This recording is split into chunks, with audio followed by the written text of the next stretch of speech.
family, and possibly an entire community.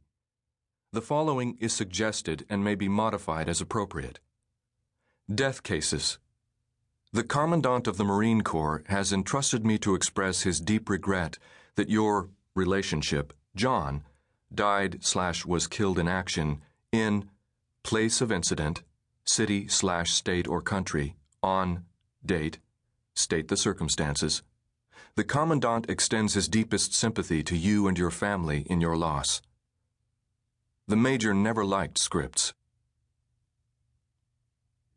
Every door is different. Some are ornately hand-carved hardwood. Some are hollow tin. Some are protected by elaborate security systems, some by flapping screens. The doors are all that stand between a family and the message. For Major Steve Beck, it starts with a knock or a ring of the doorbell. A simple act, really, with the power to shatter a soul. Marines are trained to kill. They are known for their blank stare and an allegiance to their unofficial motto, no greater friend, no worse enemy. Since 2003, as the wars in Iraq and Afghanistan intensified, Marines such as Major Beck found themselves catapulted into a duty they never trained for. A mission without weapons. As a Marine, the 40-year-old had already earned accolades as the most accomplished marksman of his class. He later earned 2 master's degrees in a quest to become a leader on the battlefield. He had hoped to deploy during the Persian Gulf War, but was still in training when the conflict ended. He then trained and led Marines in preparations for conflicts in Somalia, Bosnia, and Haiti at the Marine Air Ground Task Force Training Command in 29 Palms, California. During the attacks of September 11, 2001, he served as a recruiter for the war he ached to join. During the initial invasion of Iraq, he was finishing his term at the Air Command and Staff College, hoping to transfer quickly to a deploying unit. Instead, he was sent to Colorado, where he once again trained Marine reservists for war, expecting that he would soon join them. He found himself faced with an assignment that starts with a long walk to a stranger's porch and an outstretched hand sheathed in a soft white glove.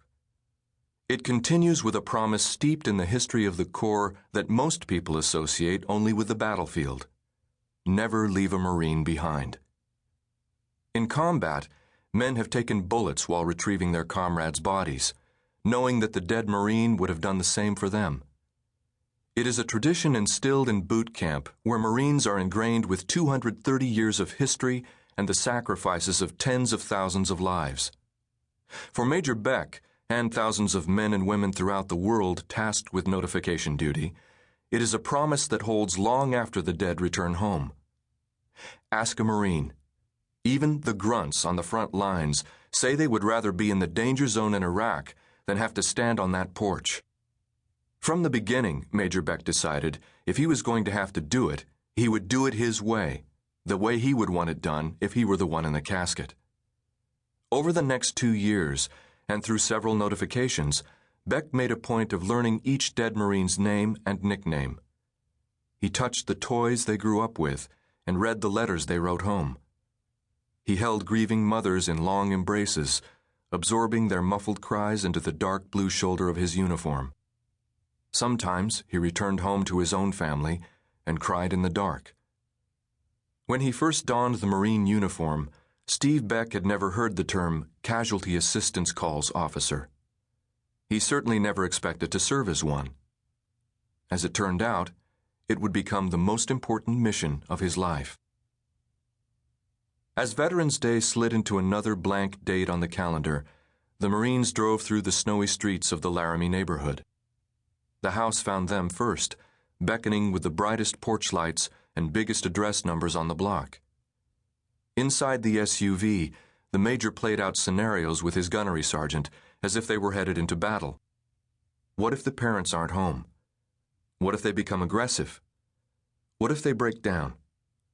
What if...